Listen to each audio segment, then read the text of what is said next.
Paolo. Sorry. Hindi ka balik kay Davao Digital Production. Anong tanong niya? Sorry. Maganda ata doon. Tagabasa lang talaga ako. So, ang kanyang tanong ay may times pa raw na nag-alibay ka raw na kay Paolo dahil sa isang situation. Same question with Paolo. Nag-alibay ka na ba kay Kim? Tapos all caps, please share the situation? Question mark. Double question mark. So again, may times ba na nag-alibay ka na kay Paolo dahil sa isang situation? Same question with Paolo, nag-alibay ka na ba kay Kim? All caps, please share the situation. Double question mark. From Alan Sancon. Hindi po sa akin sila. Alibay? Actually, mababaw lang naman ang mga ano namin ni Pao. Kasi, mahilig kasi ako sa chichirya. Tapos, yung mga damit ko kasi dito, midrib, Tita Chan. Tapos, minsan, binibreakfast ko yung chichirya. Mababaw, no? Pero, siya kasi, sabi niya, laki ng tiyan mo. Baka chichirya mo yan eh. So, minsan, parang nagkakrave ako ng chichirya. So, nag-alibay ako. Sabi ko, hindi ako kumain. Hindi ako chichirya. Pero may nakatabi dun sa gilid. Ano to? Ha? Huli? Ganun lang. Ganun lang kasimple. As in, hindi yan sa akin. Hindi ano. Pero sa akin talaga. Kasi meron mga crumbs sa kuko ko. Ganun lang. Tsaka pag late ka, ang dami mong alibay. Boy! Pag-usapan natin. Sa akin naman, ako, wala eh. Ako wala akong inaalibay kay Kim kasi puro katotohanan. Thank you po. Please watch November 7. Whether it's in a good way or kamalian ko, di ba? Pero sasabihin ko naman kung mali. Maraming salamat. Kim Pao, isang hiyawan naman para sa Kim Pao. Diba? Ngayon na lang natin. Project from Lila to Sec Kim to What's Wrong with I to ano yung pelikula? My Love. My Love Will Make You Disappear. My Love Will Make You Disappear. At ito, I can thank everyone for your support, to everyone supporting us, not just here in the Philippines, globally, and also to our friends from the press. Maraming salamat.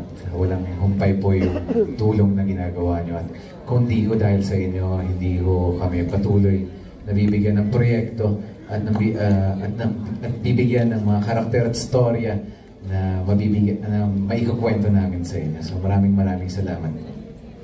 Yes, sa lahat ng mga nandito ngayon, maraming salamat po sa inyo. I hope we can spread the word kung ano po ang laman ng The Alibay. At ayan nga po, mag-download na ng Prime Video app dahil doon lamang po ito mapapanood. Simula na po yun this November 7, 2 episodes every Friday po yan. So thank you so much sa lahat ng mga supporters namin na nanonood ngayon online. Sa lahat ng mga nandito, thank you very much for all your effort, for all the love, for all the support. Nababasa po namin lahat yun, kaya maraming salamat. And sa mga bagong mga manonood at bagong susuporta sa amin ni Pao, panoorin niyo po itong The Alibay. It's not just me and Paolo. Ito pong lahat yun para nagsama-sama po ang iba't ibang klaseng talento para magkaroon po ng masterpiece na The Alibay from Dreamscape Entertainment. Thank you so much, everyone. We're very grateful and happy and excited. Sa mga panayam at public appearances, kapansin-pansin ang respeto at pag-aalaga ni Paolo kay Kim. Ayon sa mga nakasubaybay sa kanilang tambalan, consistent si Paolo sa pagpapakita ng sincerity, hindi lang bilang leading man kundi bilang kaibigan at katuwang sa trabaho.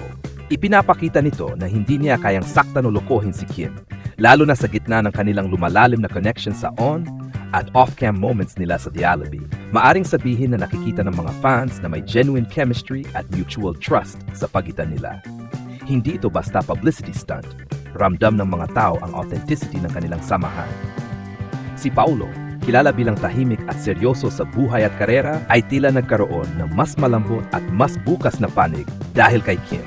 Nakakatuwang makita kung paanong lumalago ang relasyon ni Paolo Avellino at Kim Chiu.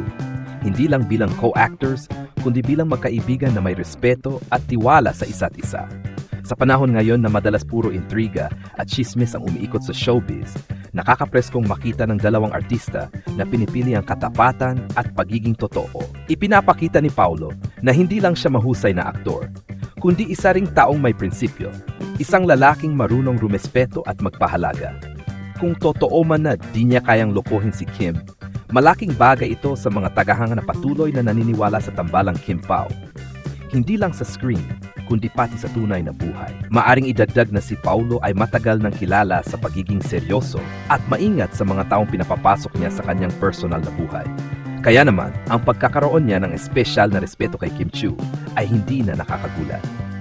Ipinapakita nito na hindi lang siya basta co-star, kundi isang taong tunay na marunong rumespeto sa nararamdaman ng iba. Sa kabilang banda, si Kim Chiu naman ay isa sa mga babaeng pinapahalagahan hindi lang ng kanyang mga fans, kundi pati ng mga kasamahan sa industriya. Ang kanyang pagiging mabait, masayahin, at totoo sa sarili ay ilan sa mga dahilan kung bakit si Paulo ay tila hindi makakayang lokohin siya. Dagdag pa rito, kapansin-pansin din sa mga public events, interviews, at behind-the-scenes clips ng The Alibi kung paano inaalalayan ni Paulo si Kim. Simpleng mga kilos pero punong-puno ng respeto at malasakit. Ito ang nagbibigay ng inspirasyon sa mga tagahanga na naniniwalang posible ang genuine friendship at baka higit pa sa showbiz na madalas puno ng drama. Sa kabuuan, ang balitang ito ay nagpapakita hindi lang ng chemistry ng Kim Pao, kundi ng isang magandang ehemplo ng respeto at katapatan. Mga bagay na madalang na makita ngayon sa industriya. Ang balitang ito ay isa sa mga nakakatuwang marinig lalo na para sa mga tagahanga ng tambalang Kim Pao. Sa panahong puno ng ingay at intriga sa showbiz, ang isang pahayag na tulad nito ay parang hangin ng katotohanan, nakakapresko at nagbibigay pag-asa na may mga artista pa ring marunong sa salitang katapatan. Si Paulo Avellino ay matagal nang kilala bilang isang pribadong tao, hindi palabida, hindi rin basta-basta nagsasalita tungkol sa personal niyang buhay. Kaya kapag may balitang nagsasabing hindi niya kayang lokohin si Kim Chiu, mabigat ang dating. Ibig sabihin, may lalim at respeto siyang pinanghawakan. Ipinapakita nito na hindi lang siya mahusay sa pag-arte, kundi isa ring gentleman na marunong magpahalaga sa damdamin ng ibang tao. Sa kabilang banda, si Kim Chiu ay kilala sa pagiging masayahin, transparent, at palaging nagbibigay ng good vibes. Sa dami ng pinagdaanan niya sa buhay at karera, nararapat lamang na makasama niya ang mga taong marunong magpahalaga at hindi man loloko. Kaya marahil, natural kay Paulo na ingatan at respetuhin siya, hindi lang bilang leading lady kundi bilang isang babae na karapat-dapat pahalagahan. Ang relasyon at samahan ng dalawa, kahit hindi malinaw kung purely friendship o may mas espesyal na kahulugan, ay nagsisilbing inspirasyon sa mga fans. Ipinapakita nila na pwedeng magkakapartner sa trabaho at magtaglay ng tunay na respeto sa isa't isa. Hindi kailangan ng mga drama o fake issues para mapansin. Sapat na ang pagiging totoo. Para sa maraming Kim Pao supporters, ang ganitong balita ay patunay na may genuine bond talaga sina Paulo at Kim. Ang bawat tinginan, simpleng alalay, o pagtawa sa likod ng kamera ay may halong sinseridad. Kaya marahil, hindi nga kayang lukohin ni Paulo si Kim dahil ang taong marunong magmahal ng totoo ay hindi nananakit ng taong nagbibigay ng saya at inspirasyon sa kanya. Ang masasabi ko sa balitang Paulo Avellino, di kayang lukohin si Kim Chiu, ay napakaganda nitong pakinggan, hindi lang bilang isang headline, kundi bilang patunay ng respeto at katapatan sa gitna ng mundo ng showbiz na madalas puno ng intriga at kontrobersya. Makikita rito kung gaano kalalim ang tiwala at malasakit ni Paulo kay Kim. Hindi ito basta simpleng sweetness na pang-promosyon lang. Halatang may tunay na koneksyon at paggalang sa pagitan nila. Si Paulo, na kilalang tahimik at seryoso, ay bihirang magsalita tungkol sa personal na bagay. Kaya kapag may mga ganitong balita, mas ramdam ng publiko na may katotohanan ito. Samantala, si Kim Chiu ay matagal nang hinahangaan dahil sa kanyang kabaitan, professionalism, at pagiging totoo. Maraming tao ang naniniwala na deserve niya ang isang taong marunong rumespeto at hindi man loloko. Kaya nakakatuwang isipin na si Paulo ay isa sa mga taong nakikita ng fans na maasahan sa ganitong aspeto. Sa kabuuan, ang balitang ito ay nagpapakita ng magandang halimbawa ng healthy relationship, mapa-romansa man o pagkakaibigan.